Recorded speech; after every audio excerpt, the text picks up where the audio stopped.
pledge allegiance to the flag of the United States of America and to the republic for which it stands, one nation, under God, indivisible, with liberty and justice for all. Please join me for a moment of silence.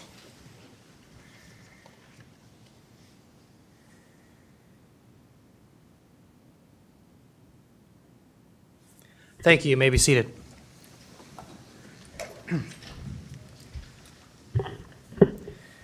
All right, item 1 on the agenda is the approval of the agenda, and I would move that. Second. Motion by Nelson, second by Dietrich. Any discussion? All those in favor say aye. Aye. Opposed, same sign. Carries 5-0. Items 2 through 6 constitute a consent agenda of routine action items to be considered by one motion. Items pass unanimously unless a separate vote is requested by a board member. Mr. Chair, Yes, sir. I'd like to request item 6A be pulled for a separate vote after the consent agenda, please. Okay, item 6A has been requested by Supervisor Ung. Any others? Okay. Item 2, approval of the minutes of the January 13, 2026 meeting. Item 3 is approval of claims. Item 4 from Human Resources, Melissa Thomas, is approval of memorandum of personnel transactions. Item 5 from the County Auditor, Michelle Scaff, received the auditor's quarterly report. Item 6 from Board Administration, Karen James. Item A is approval of appointing William Burrows to the Siouxland District Health Board. Item B is approval of appointments/reappointments to the Commission to assess damages. I would move the consent agenda less 6A. Second. Motion by Nelson, seconded by Bittinger. Any discussion? All those in favor say aye. Aye. Opposed, same sign. Carries 5-0. Okay, on to item 6A, which is approval of appointing William Burrows to the Siouxland District Board of Health. Mr. Chair, I request that this item be pulled. I intend to vote against this individual's appointment. Over the last several years, the board receives emails once every month or two from this person that I would say are very disrespectful, very inflammatory, and of particular concern to me, very mocking of my faith, of Dan's faith, of the Christian faith. And I don't think that someone of this temperament is someone we need on Siouxland District Health. I don't think we're so desperate that we need to fill this at this time. And I believe there's other qualified people out there that would be willing to do this.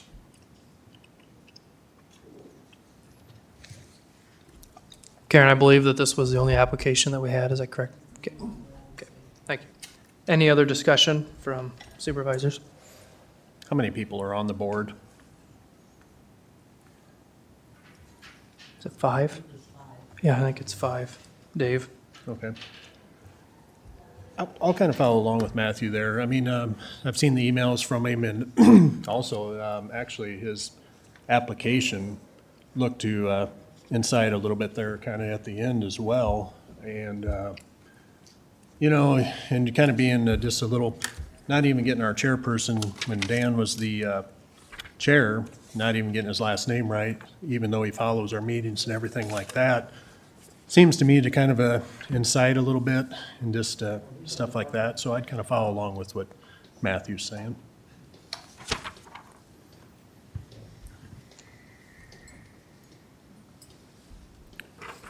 Any other discussion? Yeah, I guess I feel the same way. I think the comments have been very negative in coming from him, and so I vote no on that too. So. All right. Well, I will call a vote. All those in We favor? don't have a motion. Oh, okay, sorry. I'll move to deny. Second. Motion by Ung to deny, second by Bittinger. Any discussion? All those in favor say aye. Aye. Opposed, same sign. Aye. Motion passes 4-1. Thank you. On to item 7 on the regular agenda. Board of Supervisors Mark Nelson, myself, approval of changes to rules for public participation in Board of Supervisor meetings. These are just kind of just clearing up some of the language. You guys probably saw this in the backup. So with item 2, where it states the chair may recognize speakers on agenda items after initial discussion by the board, we get confusion from the public that, say, it's like next Dan Priestley is going to come up and present on the agenda. People get confused as to why Dan would get more than 3 minutes versus someone from the public coming up with a basic comment. Well, Dan is bringing the agenda. He has lots of information. We have lots of questions to ask him to get that information or to share that information with the public. And so this just kind of differentiates that a little bit. And so what I've changed that to is the chair will recognize the agenda item presenter before asking for public comments or board discussion. So hopefully that kind of clears up who the presenter is versus who is someone who is just simply commenting. Item 3, we had in there that they had to require their address. That was a state requirement before, which is no longer. Although it is nice to know where their city of residence is so that we can kind of depict where in the county they're from or if they're from out of county. And so I have item 3 changed to speakers will approach the microphone one at a time and give their name and city of residence before their statement. Pretty kind of clear cut on that. And then with item 4, this again had just kind of some confusion from the public. And so as far as limiting the remarks to 3 minutes, and so I just cleared it up to have it changed to members of the public who will comment will limit their remarks to 3 minutes on any one item and address their remarks to the board. On item 4, is there anything different besides changing speakers to members of the public? I don't see any difference. Yeah, the rest is, that would be correct. Yep. Okay, you Yep. just wanted to say members of the public. And that was to kind of because we changed item 2 to kind of differentiate between speakers and public comment. I didn't Okay. want to just have speakers have 3 minutes because they have more time if they're presenting. So then it would need to be members of the public or people commenting would have the 3-minute rule. I would just say, maybe if you want to say that, then maybe number 3 should also say members of the public instead of speakers too. Above the rules, it does say this applies to members of the public, so Sure. that's what all this applies to. But if we need to make 4 clear, then let's just make 3 say members of the public as well. Okay. Would you like? Because I guess we don't have department heads come up and routinely give their address, Yeah, so that would make sense to. correct. Sure, yeah, I'll move the rules with the addition of changing the words speakers to members of the public for Rule 3. Second. Motion by Ung, seconded by Bittinger. Any other discussion on that? All those in favor say aye. Aye. Opposed, same sign. Passes 5-0. Thank you. Item 8 from Human Resources, Melissa Thomas's approval for the chairman to sign and authorize to bind coverage with ICAP as Woodbury County's 2026 property insurance provider. Hi, Melissa Thomas, Human Resources Director. So today I'm bringing forth the property insurance for 2026. There was a slight increase in premium, and this is due to the increase in the property valuations, as well as the vehicle and the equipment schedules. The deductibles range for automobiles is $5,000, equipment is $2,500, and property has a deductible of $50,000. So, and the Bearcat is on there. Okay.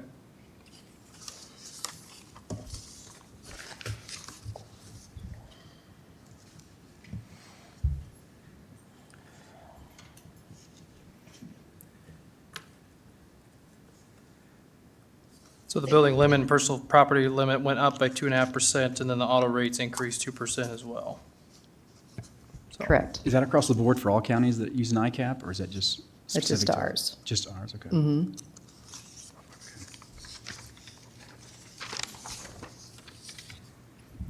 And it says we added $1 million in vehicles, but the Bearcat was probably a big portion of that, I'm guessing. It is considered a vehicle on the schedule. Okay. Yeah, and I think that was probably 350,000, I think. 385, yeah. Yeah, yeah. So that was, yeah, a third of it for sure. Any other questions Yeah. for Melissa? I would move it. I'll second. Motion by Nelson, seconded by Bittenger. Any further discussion? All those in favor say aye. Aye. Opposed, same sign. Passes 5-0. Thank you.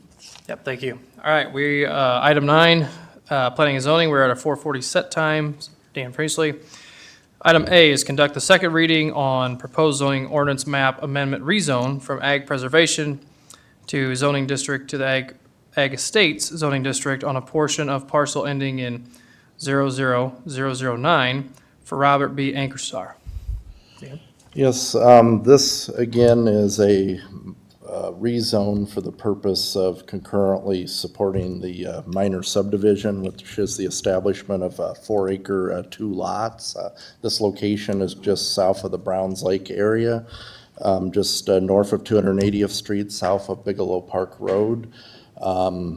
Everything looks pretty much in order for the rezone. Well, I guess I can say for the plat, we put a statement on there that they need to work with the county staff, hence the county engineer as far as the driveway situation. I've been told they've reached out to that office and we're in good shape with that information, so we're good to go with that.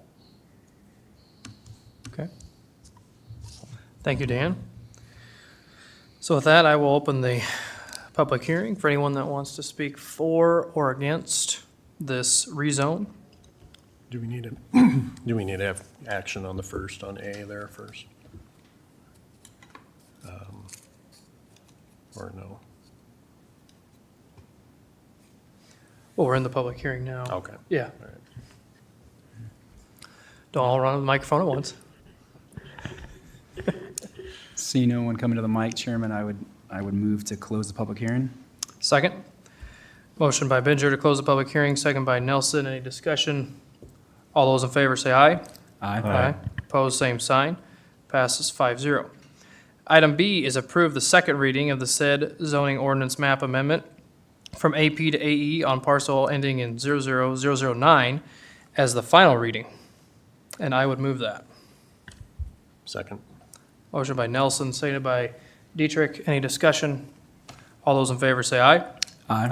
Opposed, same sign. Passes 5-0. Item C is to waive the third reading and the third public hearing of the said zoning ordinance map amendment, rezone from AP to AE on parcel ending in 00009. And I would move that. Second. Motion by Nelson, seconded by Dietrich. Any discussion? All those in favor say aye. Aye. Opposed, same sign. Passes 5-0. Item D is adopt the said zoning ordinance map amendment, rezone from AP to AE on parcel ending in 00009. And I would move that. Second. Motion by Nelson, second by Dietrich. Any discussion? All those in favor say aye.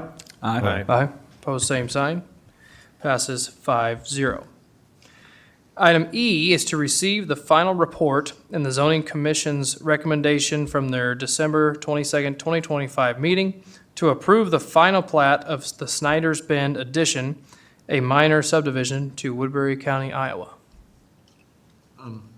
Again, the zoning commission does send you their recommendation for this plat. Everything looked in order. We did have the discussion about the driveway scenario, and that seems to be in order now, so Okay, that's in good shape as well. thank you, Dan. I'll move to receive.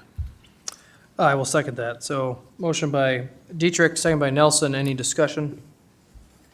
All those in favor say aye. Aye. Opposed, same sign. Passes 5-0. And item F. Thankfully, we have more letters to go, Dan, but I'm glad that you stopped at F today.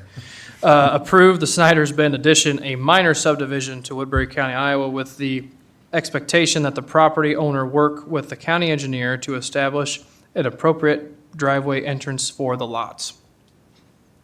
And I would move that. Second? Motion by Nelson, seconded by Bittenger. Any discussion? Do you have something, Dan? All those in favor say aye. Opposed, same sign. Passes 5-0. Thank you. Thank you, Dan.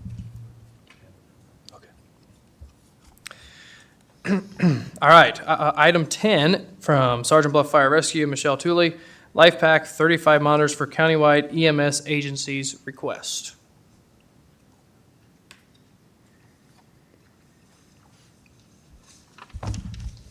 So Michelle is the one, my wife, she's the one that submitted the application or the opportunity to be here tonight. I'm going to speak on her behalf. Sure. And then I'll have Drew Byer from EOC and Kevin Hankey from Unity Point as well.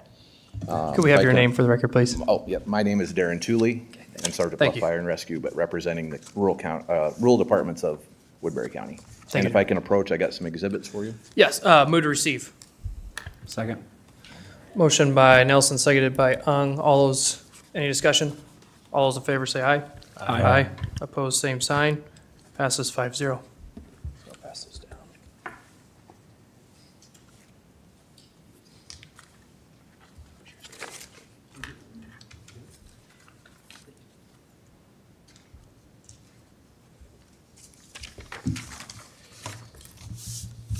So as I stated, I am Darren Tooley with Sergeant Bluff Fire and Rescue, but I'm here representing the rural county departments for Woodbury County. Want to thank you for taking the opportunity for us to be able to be here tonight. As you see on the agenda, it's information only, but we are here to talk about LifePak 35 monitors. We currently primarily use LifePak 15s throughout the county. Sioux City has been fortunate enough to upgrade to 35s. Sloan has as well. And then we do have some counties, departments that use Zoll. These units went into service in 2016. Typical service life is 8 years. They will continue to service those, however, there's no guarantee on parts moving forward. And so that presents a risk to patient care in the event that these units are not updated or current. The new technology does improve care. It reduces pauses during CPR. It provides a live view to the ER of the 12/15 lead, which is a view of the heart, which helps make early decisions by the hospital. With that, I'm not saying that we will be able to use that infrastructure, but we're hoping that that would be something that we'll be able to connect to the ERs and utilize. It can identify shockable rhythms during CPR, which is essential. And then it's also very impactful for opioid. The American Heart Association does have a guideline issued out there, and states' continued monitoring is a large component for patient care. So the impact is to all residents of Woodbury County, individuals or loved ones. So a lot of our residents do live in the rural areas, but even a lot of the residents of Sioux City, through either mutual aid of area departments that are right on the outskirts, coming into those areas, or as residents go out to ball games throughout the shopping, all those different things, it does provide impact to every resident of Woodbury County. It improves pre-hospital care. So this provides an extra tool outside of just the naloxone, which is a counter agent to the opioid. The ask, and again, it's not today, but there is opioid funds that filter in. We're not fully aware of where that budget or where those funds sit, but we want to, as best as possible, be considered for that, and maybe even work with the supervisors, kind of know what that maybe looks like. Also, in regards to that, potentially other funding, other avenues that can help to support this. There's been many attempts by many of our agencies in regards to grants that have been unsuccessful at this time. I know there are agencies, and we have talked in regards to potentially utilizing a MERD grant, and so that's going to be looked at in further detail as well. As far as the dollars, right now we're looking at 14 units. That would be for the rural agencies. It would exclude Sioux City. As I stated, theirs has been updated. It also excludes Sloan. That with trade-ins, the bid that we've received so far is $767,985. So again, very impactful, but again, that's spread across 14 agencies. As the one question, or the big question I think that a lot of us have, is how does this fit into the opioid bill? Does it fit? I know there's a lot for learning, education. You got the rehab centers. We do feel obviously that the rehab centers are great, but without the pre-hospital care, hospital care, that's all essential to get them to rehab. The fit, we feel, and I think the detail is, my wife has provided in that documentation, Article C5 talks about early notification for the MAT teams. C9 talks about support of EMS to connect individuals to other appropriate services. And in K2, it talks about supporting infrastructure and staffing and collaborative cross-system coordination to treat those with an overdose. So that's the portion I have today. I'm going to turn it over to Drew Byer. But again, thanks for your time, and we look forward to working with you as we proceed with a potential project. Thank you, Derek.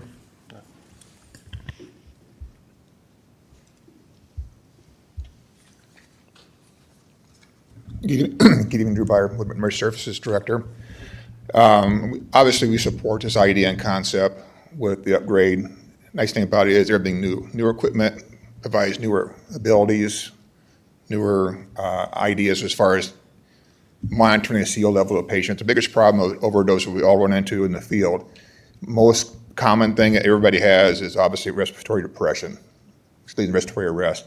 And this would be a key part, because obviously we need to monitor, when we bring a patient back from out of state, we need to be able to monitor their levels in their body, CO putting off and getting the function back where it needs to be.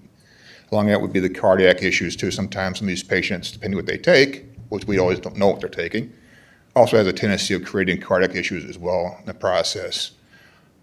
This is a long time coming. Obviously, he mentioned before, these units have been in since 2015, I believe is the last time the group was bought as a group effort. Nice thing about it is also other services jump in with another squad to help them out. They'll have a common knowledge of the same unit and same equipment that the other squads may have. Obviously, I'm going to suggest that the board move forward on this and support it. I think it's a very good use of the funds and a very, very good move on the board.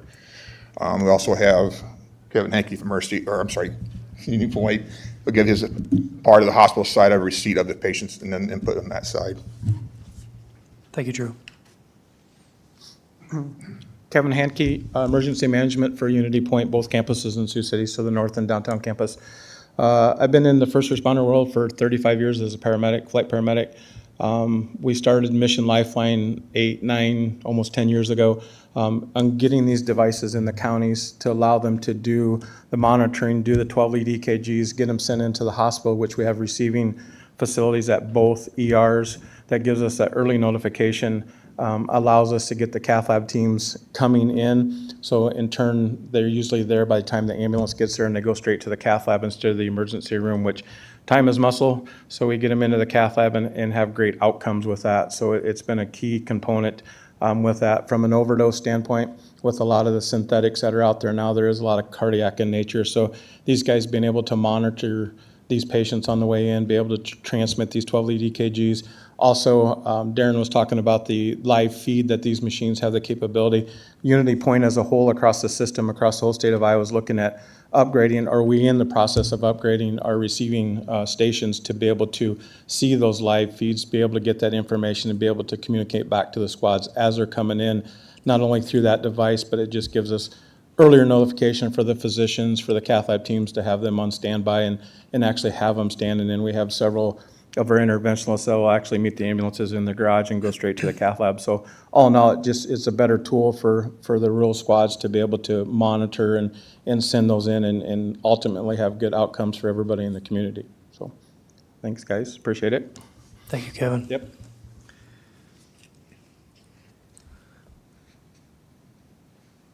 I'll ask this as a general question to the audience, but I believe we said 2015 was the last time a lot of these life packs were purchased, so it's 10 years, short 11 years. Is that kind of the operational window of these? I know they're not being serviced anymore, so is that kind of the useful life, 10 years? Is that? Yeah, that was my question too, Mark, yeah. Okay. I'm seeing heads nod, so it's 10 years as a lifespan in general? Okay. Okay.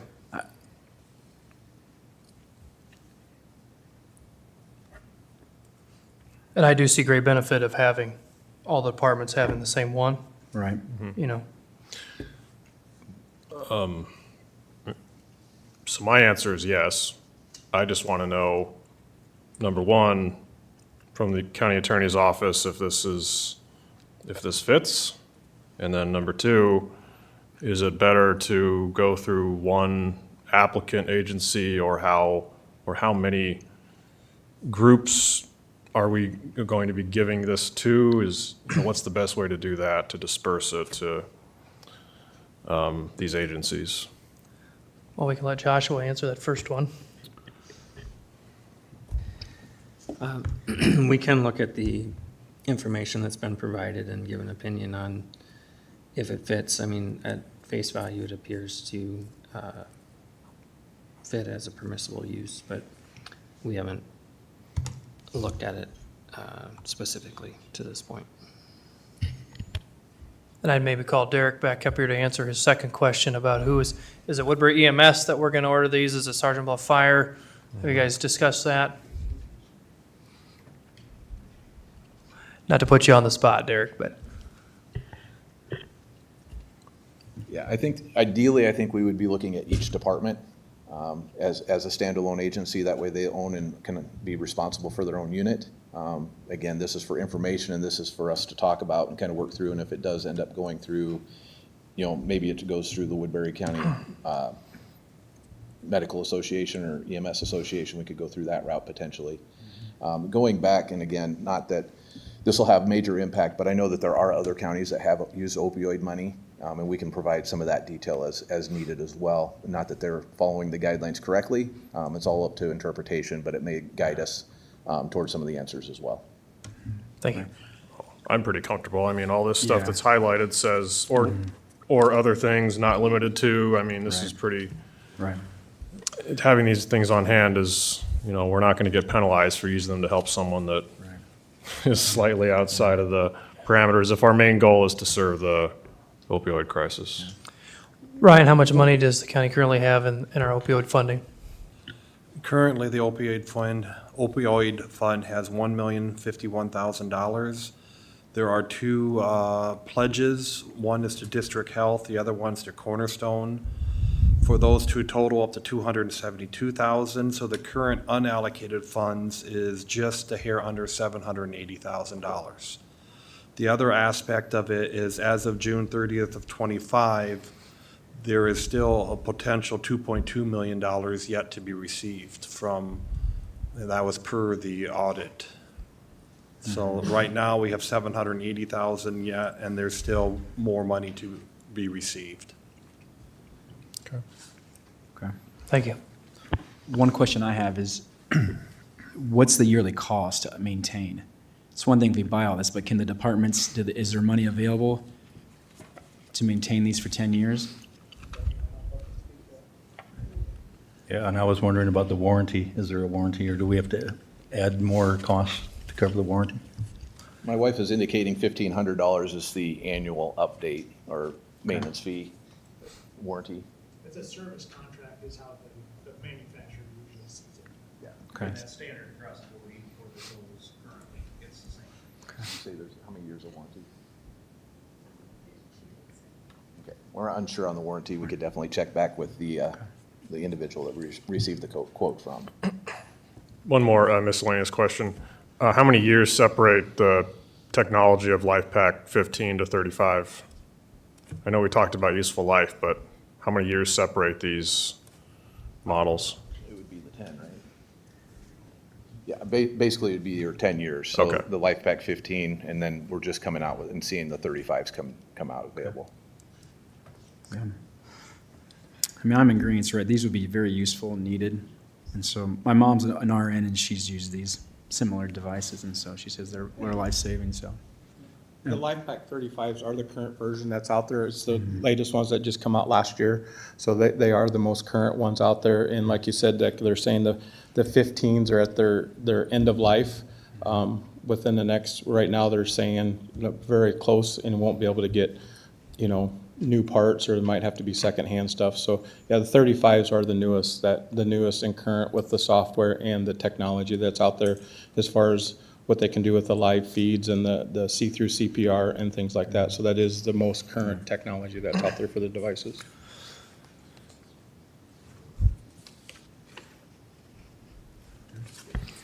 How long's the turnaround? If we order them today, how long does it take to get here? Not that we're doing that today, just hypothetically. I'm just curious, yeah. We talking months waiting on these things, or?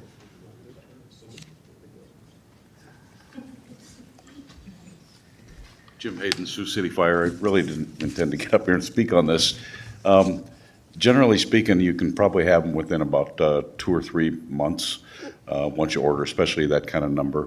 They have to do a lot of setup depending on what configuration. The only thing, I don't know if it's been considered to get a spare to have somewhere in the county so that if there is an issue with some of the newer technology, it can be swapped out until they can send a loaner. So that's the only other consideration. It is quite a remarkable piece of technology, but it is technology, touch screen, all sorts of things that can go wrong. So I'd at least make that a consideration too if the money's available. When you buy that many units, do they send out a person from their, or a representative from their company to kind of refresh and retrain everybody on the new? They come and train, yeah. A lot of it's just, there's a lot of changes in how the old, more analog type monitors work versus these more digital devices. And they're a pretty amazing piece of equipment, but there is quite a bit of training that goes with it, and they do supply that. And if they don't, I'll call the rep and get that training for you. Thanks, guys. Thank you, Jim. I am very supportive of this. I think what's scary to me, and the press is here, so maybe they can cover this, but I don't know what we would do if we didn't have the opioid money. This is a lot of money for these little departments. And you break it down on a yearly cost, it's a little over $5,000 per department. But this is just one little piece of equipment that these departments have. One. And not the most expensive by far. And so as we continue discussions in the State House on taxes and other things, this is something to think about, because if we didn't have the opioid funds, we don't have the money. And the departments don't have the money. They can't fundraise this much. And so I value dialing 911 and having an ambulance come, or a fire truck come, or a deputy come. But that takes money at the end of the day. And so I'm glad that we could use this fund at this time. But what we'll do in 10 years, I don't know. But I would be very supportive of this and would be willing to put it back on the agenda as an action item whenever it works best for you folks. So, and it looks like, looking in the crowd, there's at least 8 of our rural districts here representing. If I missed a few, I apologize, but thank you for being here and for what you do. And we'll make sure to get this back on the agenda and get you the equipment that you need. I think another thing to be helpful for the public to know is how often are these used? How often have they saved lives? Yep, absolutely. Does anyone have a general idea we can report to the public? I would say from a volunteer standpoint, you can probably assume one of them's getting used every day in a volunteer agency. Okay, we heard that one of them is being used every day by a volunteer agency. So, very good. Thank you. Any other discussion from the board, or any other comments from the public? Right. Thank you. Item 11, County Treasurer Tina Bertrand. Capital loan term sheet discussion.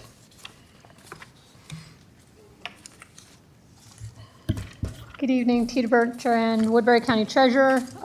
This information right here is just, it's basically our capital improvement loan that we get every year.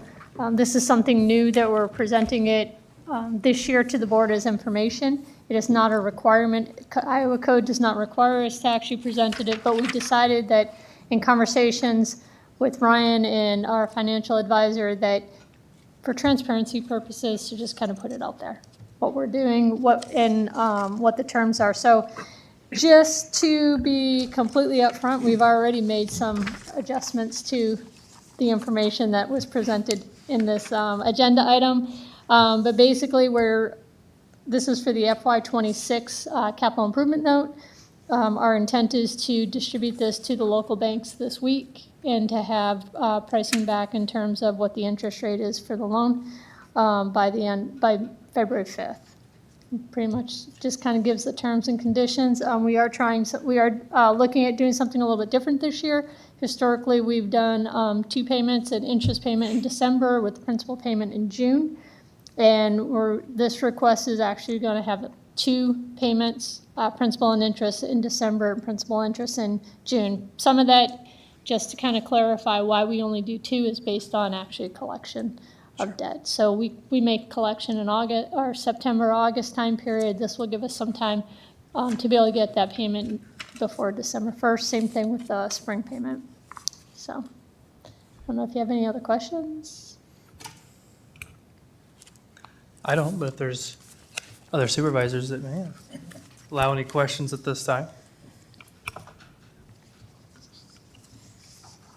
Would you like to receive a copy of the final version when it's a final version? Absolutely. So I would move to receive. A second. Motion by Nelson, seconded by Dietrich. Any discussion? All those in favor say aye. Aye. Opposed, same sign. Passes 5-0. Basically, we're just providing additional detail. That way, we're hoping to be able to get tighter numbers on the interest rate, get the best interest rate out there. And I see we're proposing a 4-year note 4-year note, term yes. instead of 5. Yep, instead of 5 years. I think that's the forward look, is to try to get these notes down. And I'm Hopefully guessing to there'd be be able- interest savings by doing Yes. that. And one other thing is to enter in dialogue with our current loan holders on some of our most recent notes to see if we can start making some principal paydowns for the existing notes in an effort to be able to save additional interest.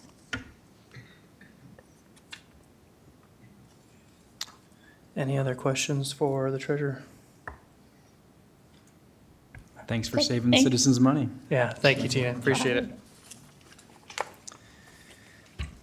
All right, item 12, budget review discussion for fiscal year 27 under Board of Supervisors. We'll start off with number 1, Starcom out of General Supplemental. Wendy. Good thank you. afternoon, Wendy Hess, Communications Center Director. So first you have the Starcom budget in front of you. Just kind of a little overview. All the participant agencies are involved in an agreement. Starcom is the radio network, the tri-state radio network. So Woodbury, Dakota, Union all participate based upon that agreement. Woodbury County's portion is 23% of the total budget. So just some notes. The actual expenditures for FY '27 is only a 1.5% increase, but we lost some revenue. We had a lease with the Sioux City Community School District. They now have joined ISIX, the statewide radio system, so we can no longer charge them.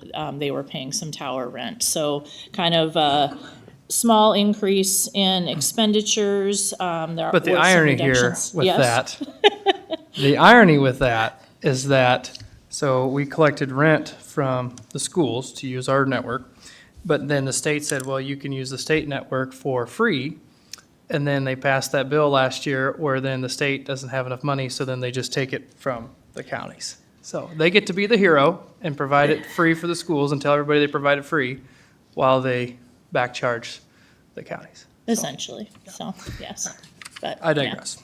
So, but if there's any, kind of this standout expenditure increases, the largest one is about 13,000, which is, the Motorola maintenance contract, which that is, we are in FY '27 will be year 10 of a 12-year, maintenance contract, so those, costs are already established. I did budget in a small increase for insurance, an estimated increase. We do have insurance coverage on these tower sites and equipment because it is extremely expensive should we need to replace something due to a storm or something like that. So. If I remember right from Wednesday, it was like a 2.5% year-over-year increase, something like that. Yep, about that, yeah. Any questions about Starcom? Any questions for Wendy? I would move to receive. Second. Motion by Nelson, seconded by Carper. Any discussion? All those in favor say aye. Aye. Opposed, same sign. Passes 5-0. Item 2, the Communication Center from General Basic.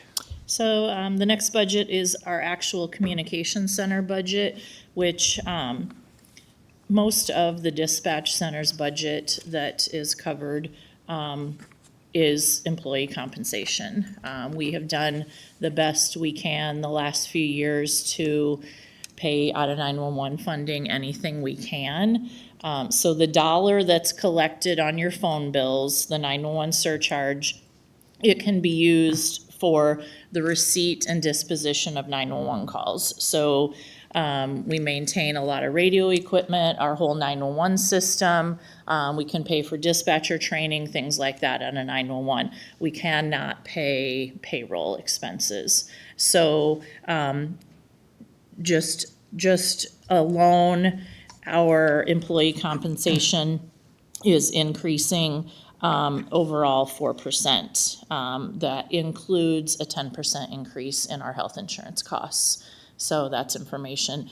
By agreement, the county and the city have an agreement that the employees of the dispatch center, the communication center, are city employees. So city finance and human resources handle our budget of that and then provide us those numbers. So Yeah, it looks like the county is 30% of the comm center yes, budget. 30.2, Yep. yes.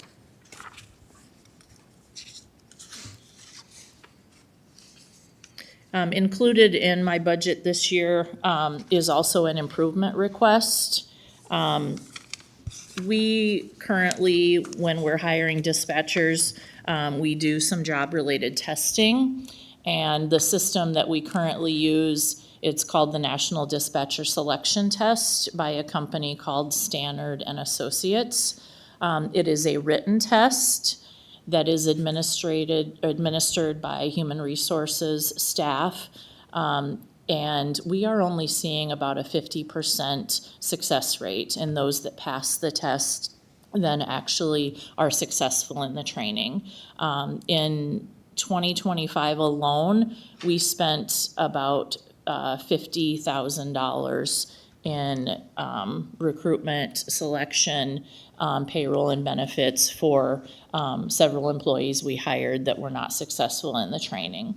So I am proposing that we purchase this software called Critical that would be an online test. Candidates can do it from home. It does like take a picture of them and also has technology so they can't leave the computer. They couldn't have somebody else do the test for them. And that is the county's portion of that would be about $1,042. Looking at some other agencies that use this, they are seeing a much higher success rate. So I think it is a minimal investment, and if we can see a higher success rate, it will easily pay for itself. We spend a lot of money in overtime every year because of our staffing. So if we can get people in the door and get them successful and working independently sooner, Sure. it's going to save us money in the long run. So it's an extra initial test to kind of weed out candidates that shouldn't move forward Yeah, so in the we're, process. when we're hiring, we open up the application. Everyone who submits an application is then invited. Yep. Right now, it's a come in person and take this handwritten test. This would be, it would send them a link and they could complete the test on their own time. And then it seems to be, based upon other agencies that are using it, a much better tool at selecting the skills that are necessary to then be successful at the job. So those numbers are included in my budget, in the proposed budget for that improvement request. Great. Any other questions for Wendy? I would move to receive. Motion by Nelson, seconded by Ung. Any discussion? All those in favor say aye. Aye. Opposed, same sign. Passes 5-0. Thank you. Thank you, Winnie. Item 3, soil conservation. This is from the Rural Basic. I'd invite Jason to come on up.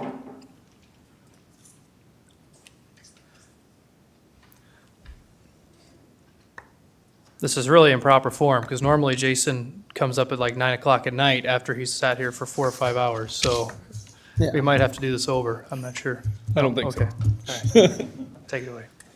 Yeah, I'm here again to request your guys', I guess you gave us $50,000 last year. We're asking for the same amount this year for the watershed technician and watershed repairs, which last year, I believe the total was near $100,000. You should have that paperwork in front of you, I think, for both his wages and the repairs. We have about 490 structures in Woodbury County. 110, I believe, are road structures, 380 are not.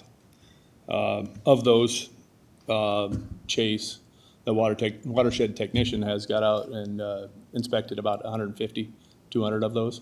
And of those, 31 have required considerable amount of work to get them repaired. So that ends up being the, $50,600, $700 that we had in maintenance costs. Some of the other ones took less. We went out there with a chainsaw and cleaned them up and stuff and got them. But every year, we're gonna try and get at least half of the watersheds inspected. And if it goes at that same rate, it looks like we'll be doing more and more. And again, as these structures age, the maintenance on them is going to go up and continue to go up for us. So when he says a lot of these structures, what a lot of those will be was concrete spillways, drop tubes. Most of them are water control devices of some sort. And we have many that are part of the road system. And so secondary roads gets a benefit out of this technician inspecting and keeping up maintenance on some of these structures that are in our roadway. Otherwise, it would probably be our road staff that would be out there doing the work. But many of these structures would cost hundreds of thousands of dollars to replace. I think last year we did an estimate. I think it was like $30 or $40 million worth of infrastructure that we estimate that this one person essentially inspects and Yes. does tree removal and cleanup and that kind of stuff. Yeah, and then any other issues he finds out there, either we bring in a contractor or he does a little bit himself. I mean, sometimes there's a tube that is not in the right, separating or whatever it might be. Again, we had a couple this last year that weren't at their 50-year lifespan, and so we got them in for the federal dollars to fix those. But most of them are getting up there in age, and the funds to fix that aren't going to come from anywhere else, unfortunately.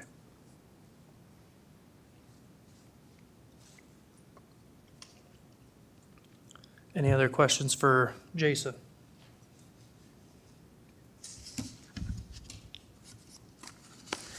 I would move to receive. Thank you, gentlemen. Second. Motion by Nelson, seconded by Carper. Any discussion?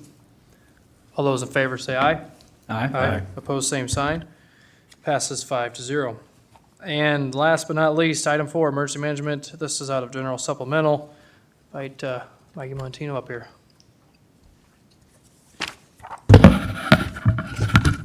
I like the laptop so I can make all the text bigger. I can't read it on paper.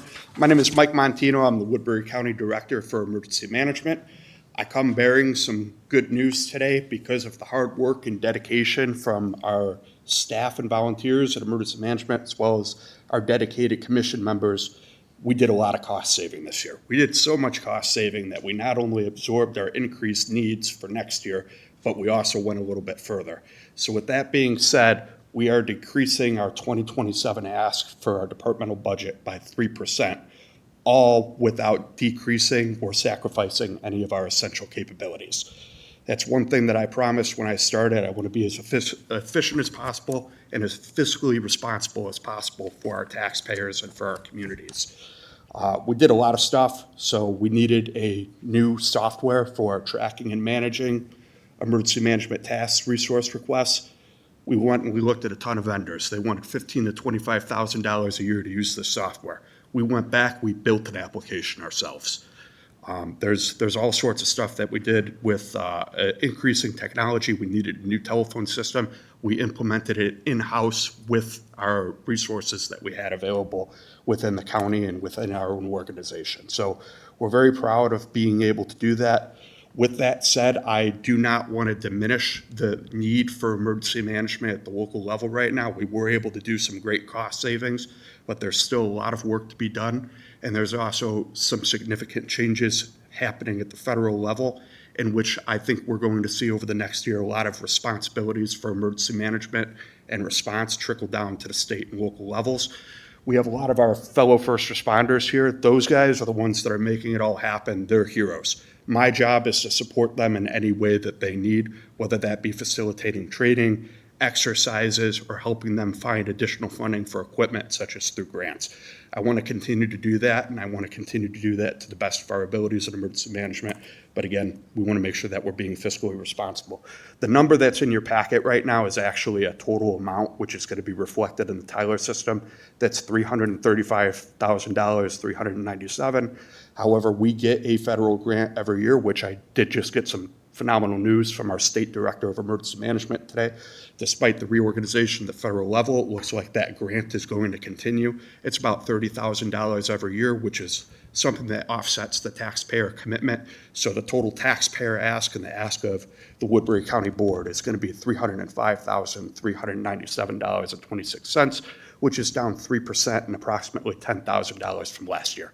Small but important when we live in a current environment where every single penny matters. Any questions? Excellent news. Thank you very much. Do we have that exact amount so we can receive this less the 30,000? Yes. Grant? As soon as I have that information for this year, we'll go ahead and we'll write that in. Okay. So. Do we want to receive this tonight, or do we want to table it? Ryan, you want us to Well, did table you it? say the tax ask will be 305,000? That's not going to change. That will stay the same. Can we receive it and it just gets amended later anyway, right? I would receive it instead of what's in the packet at 335, receive it at 305. 397. Yeah. Okay. We can do that. Okay. Any questions for Mr. Montino? How are the reserves? As of right now, I believe Ryan, you have it right in front of you, right? Do you have that cash number? I can get it. I don't have it exactly right in front of me, but It fluctuates with the period, but the last time I looked at it, it's about 70,000. Okay.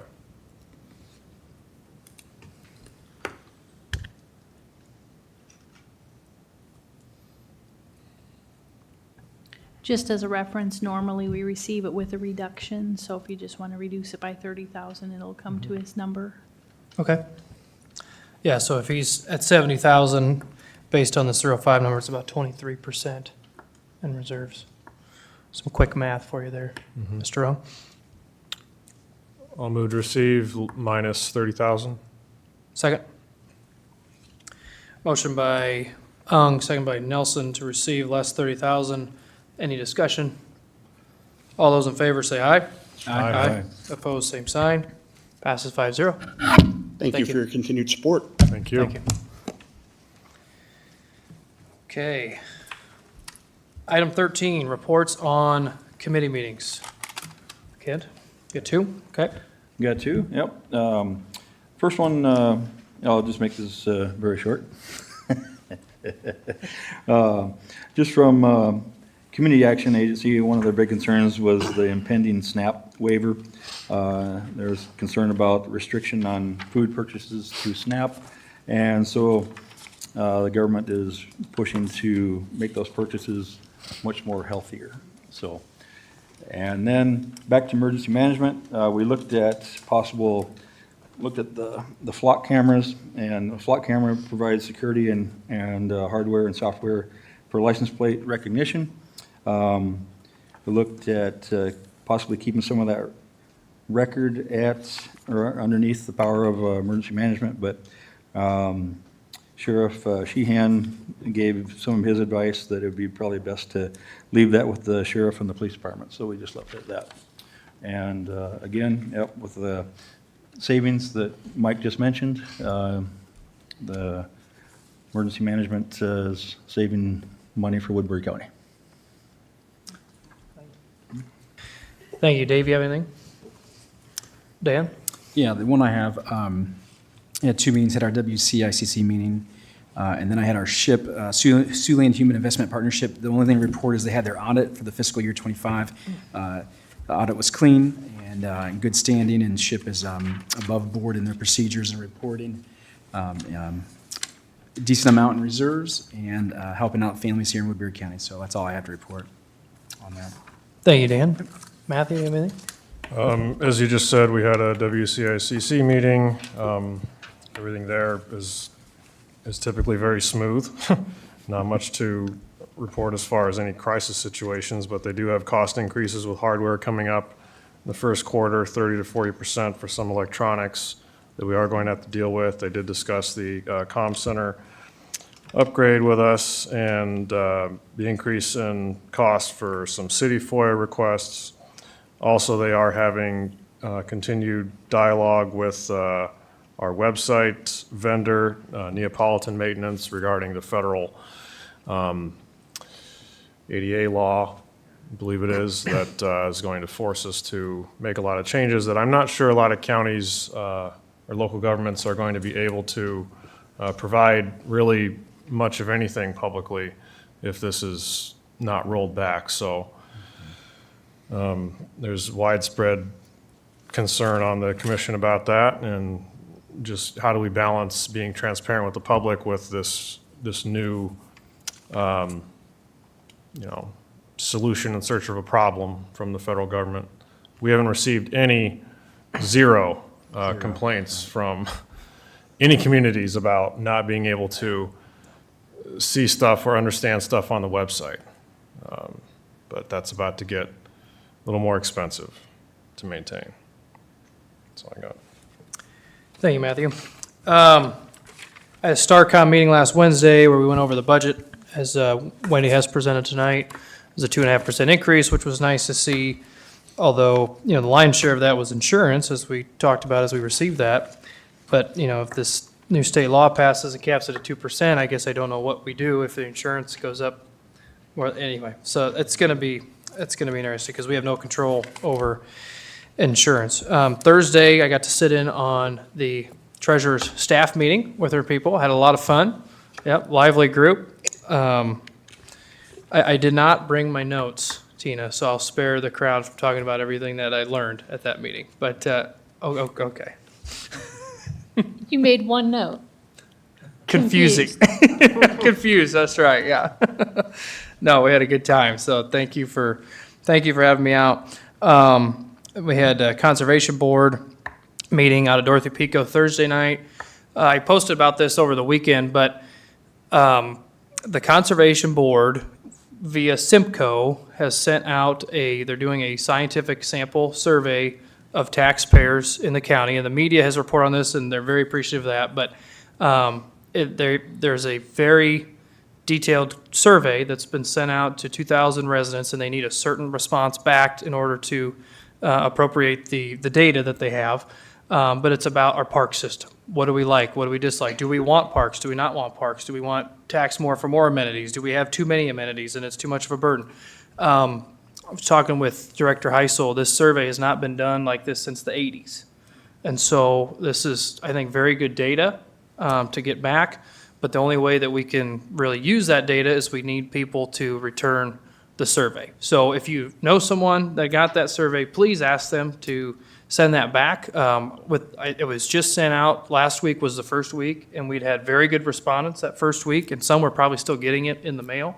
So hopefully those will continue to roll in. This does not come to the county or to conservation. It's all handled by Simcoe so that we can't, be accused of distorting, the survey data or anything like that. But I'm excited to see what that data will present. So, and then this morning had a soil water conservation board meeting. Talked talked about, as Jason heard when we accepted their budget here, their budget request, just the great things that they're doing, inspecting structures. You know, we had a lot of snow in December, but it's melted away, and their technicians been able to get out and continue to do work on things and get truck contractors out there and repair some of these spillways and drop tubes. And so it's nice to have a good, clear winter. And along those lines, Matthew Ung and I were out at Secondary Roads on Friday, hanging out in the new Western Star plow truck. Matthew wanted to drive it. They wouldn't let him. No, I wanted to race you. That's what I wanted. But they only had one new one. So. Yeah. So they had two. They had the Volvo that we bought 2 years ago that we just got, and then they had an older International that they would like to get out of. So it was good to see 3 different trucks, which one they like, why. We had the staff in there. We had a driver, the mechanic. We were there quite some time. And so the technology that they have in these new plow trucks for how they can operate the machine, what they can see while they're in it, it's really built around safety and visibility for the drivers, which is important because in a lot of those whiteout conditions, they can't see anything. And so having this nice screen at their disposal and hand controls that are just state-of-the-art on this new truck, it's a great thing, and I could see why the staff want more of those trucks, because especially getting some of the older ones, and you're like, yeah, no thanks. I think I'll take the new one. So thanks for lining that up, Matthew, and glad we could hang out there. So anything else for reports on committee meetings? All right, item 14, citizen concerns. Mr. Chairman, I will give an up on emergency management. The cash balance is right at $65,000. 65, okay. Thanks, Rick. Thank you, Ryan. All right, any other citizen concerns? All right, seeing none, we will move on to board concerns. Any board concerns? I just have 2. One, just a morgue update. I spoke with Mr. Ryan, the Building Services and Facilities Director for Unity Point. The morgue, we have time on moving the morgue over, so we met today, me, Chairman Ryan, and Kenny Smits, we met. So we have plans. We're getting that moving, but just so the board knows, we don't have a hard deadline. They understand that we're trying to get the cooler ordered, get everything moved over, so we have time for that. So, and then on February 3rd, correct, Mark, we're going to have an update. We'll bring an update on that with plans and a more detailed update for the board. So, yeah. But just so you know, we're good. The process is moving. We're getting there. And I appreciate you, Dan. Dan has worked on this morgue. For those that don't know, the county morgue has been housed at St. Luke's for years, and they're needing that spot for an expansion. And so thankfully, the county had a building on Triview Avenue that we could move and use part of that for the morgue. Dan started this work as chairman last year, and I asked if he would continue working with Building Services Director on that, and he was gracious enough to do that. So thank you for that, and we'll look forward for an update on the 3rd. Yeah. Dave, you had something? Yeah, so nothing on the landfill, unfortunately, but I did speak to our state Senate representative from actually what would cover the Mobile district there, and also the House representative from the Mobile district about, they're going to redo the US 20, from Mobile, from just east of Mobile to just west of Mobile. Kind of spoke to him about that intersection, and in my mind, it doesn't make sense to redo. It makes sense to redo the road, but do something with the intersection along the way. So I kind of talked to them about that, along with a meaningful conversation about property taxes as well. So. I just have one more. The only other thing I have, it's not really a board concern here, it's just what's going on in Des Moines. I want to encourage our citizens regarding eminent domain. Many of us know, if you don't know, that Senator Alon's and some of the other dauntless dozen that stood up to force the Senate to vote on the eminent domain were stripped of leadership in their committees. Senator Alonso was stripped of some leadership in key areas where he spent his career in, and has the knowledge and the experience, and was stripped of leadership in these committees. And so I'm just encouraging citizens to contact the Senate leadership and to tell them, we need a bill that approves, restricting eminent domain. What's interesting, though, the Republican Party of Iowa In their party platform underneath property, item number 6, it says, "We oppose government using eminent domain to take private property away from the owner for the use of another private party or for-profit entity." And so right now, I know our Senate leadership is probably not listening to us, but I do want to call them out, saying they're violating the party platforms and violating the Constitution of our great nation. And so I encourage all of our citizens, whether you're right, left, middle, independent, email them if you care about property rights. We need to call out the Senate leadership for the duplicity and the hypocrisy that's happening in the State House. So that's all that I have. And Senator Alonso wouldn't ask me to do this, but, he was on the Senate Ag Committee, which he was stripped from.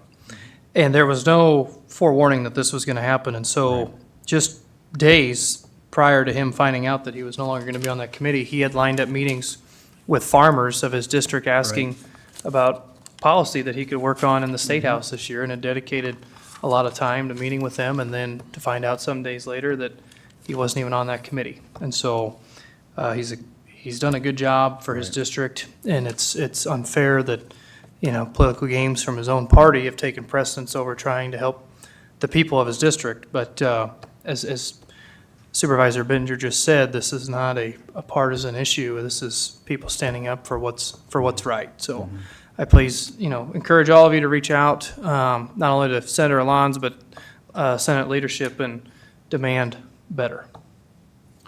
Yeah, I would echo all that.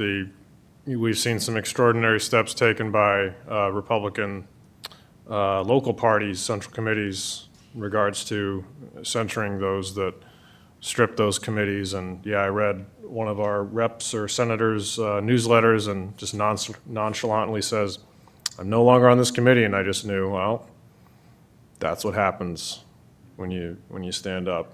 Yeah. So, if it matters to Des Moines, if counties are also feeling the same way, I would, without hesitation, pass the same sort of rebuke that some of the local parties have.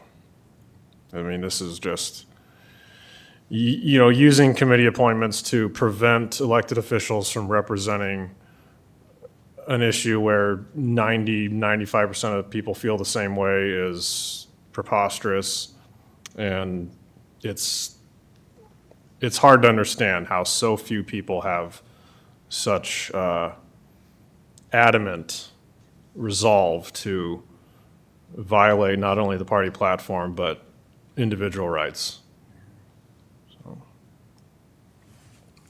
Well said, Matthew. And I would be supportive of that too. The last thing I have, since we have a lot of real folks in the room, and there will be an official invite, an agenda, and I'll send this out to supervisors and department heads when I get this put together, but we are going to have a rural town hall March 5th. It is a Thursday. It'll be in Anthon at the Anthon Event Center. The Anthon Community Development Corporation, or ACDC, the best economic name ever in the United States, I don't care. They are lining up for us a tour of businesses on Main Street in Anthon. And so we're going to start that at 4:30. We'll do that for 45 minutes to an hour, and then we'll go to the event center, which is at the end of Main Street. We'll have a list of items. I appreciate ideas from the supervisors, and I'll reach out to some of the department heads on some of the topics as well.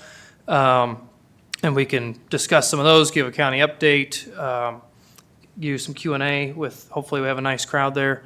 And then afterwards, it's my hope that if any of the county staff or supervisors would like to go to the fireside and have supper at your own expense, that the public would be invited to come at their expense, but have supper or cocktails or whatever with us, and socialize in a more social atmosphere, I guess. So, but March 5th, it's a Thursday. Looking forward.